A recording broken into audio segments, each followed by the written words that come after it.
continuing to help us get our life plan in place is David L. Carrier. Good morning to you. Good morning, Leanne. How you doing? I'm doing fantastic. I hope you are as well. Well, you know something? I spent last week about 3 days. We're out in Arizona, right? Okay. Brought 8 of the team, left most people at home, but about 8 of the team came out. And we spent 3 days, right, with lawyers and paralegals and all the rest of it, kind of, you know, refocusing and learning the new stuff and all the rest. So, you know, just imagine what that was like, so right? A lot of good lawyer jokes flying around, That's I'm sure, right? Well, a lot of good lawyer jokes walking around. You know? Yeah, walking around, absolutely. I'm glad you can poke fun at yourself. But we have some great questions that have been passed along to you. We want to help people at home figure these out. Sure. But the one question is how to become a guardian for my spouse. Yeah, this was this email. It was a situation where we're asking about guardianship, but the spouse had some pneumonia, was in the hospital, now in rehab, not at all an unusual situation, right? And so now they get diagnosed with the dementia. They may have dementia, I'm sure they do. But you know, here's the thing. A lot of the incapacity, mental incapacity, is fleeting. Lots of folks have, UTIs, urinary tract infection, okay? And one of the consequences of that is the effect on the mind. And they have mental issues and all the rest of it. You say, oh, they're not mentally competent. That's true.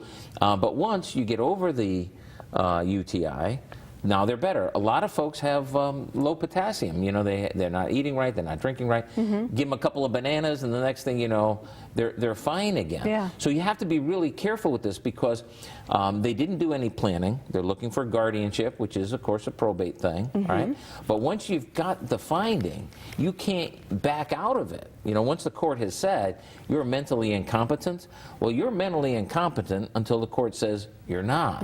Whereas if you had waited a couple of days, have some bananas with your cereal, right? Yeah. Get back to a good mental state. And now you can do the planning on your own. You may have the dementia diagnosis. Right. And in fact, for an awful lot of our folks, the dementia diagnosis is the thing that gets them in to the workshop, gets them into the office, and they think, well, it's all over now. Right. That isn't true. Most people, when they first get that diagnosis, they're still mentally competent, and they can still do an awful lot of what we advocate without going to probate. So, the whole guardianship, conservatorship thing, last resort. I mean, we use it a lot. It gets used quite a bit. I'm not saying it doesn't. I'm just saying it's the last resort. Okay. And going along that, I think, is something a little more serious. How can I protect myself financially from my spouse who has the beginning of Alzheimer's? Right. And so, again, we've got a situation where still mentally competent, still okay.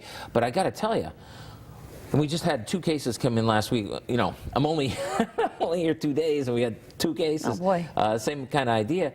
Blended family. Okay. Blended family. And and people say, well, we have a prenup, or our bank accounts are separate, or I didn't put my spouse on the house, and they do all these things, and they think, well, that means that the nursing home's not interested in my savings, is not interested in my house.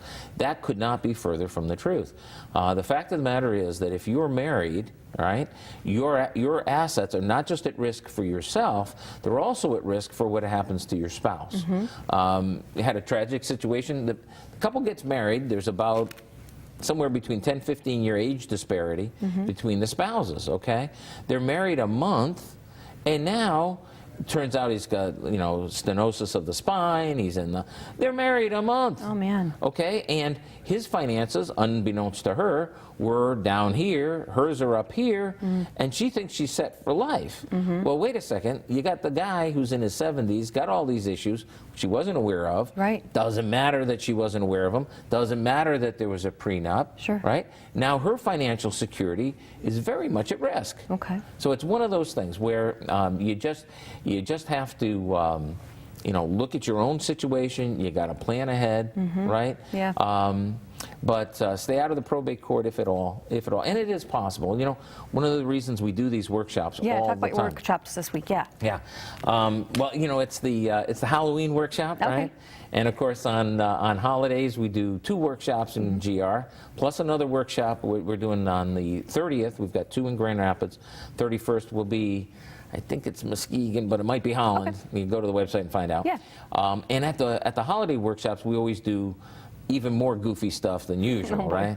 So we don't know what goofy stuff we're going to do, but maybe it'll be pumpkins. Okay. Or maybe it'll be jack-o'. I don't know. Well, people are just going to have to go to find out. You're going to have to find out. Yeah, that's right. We have the numbers that you can go ahead and call, 616-361-8400, toll free always, 888-463-2843. He's located at 4965 East Beltline Northeast. Go to davidcarrierlaw.com for more details.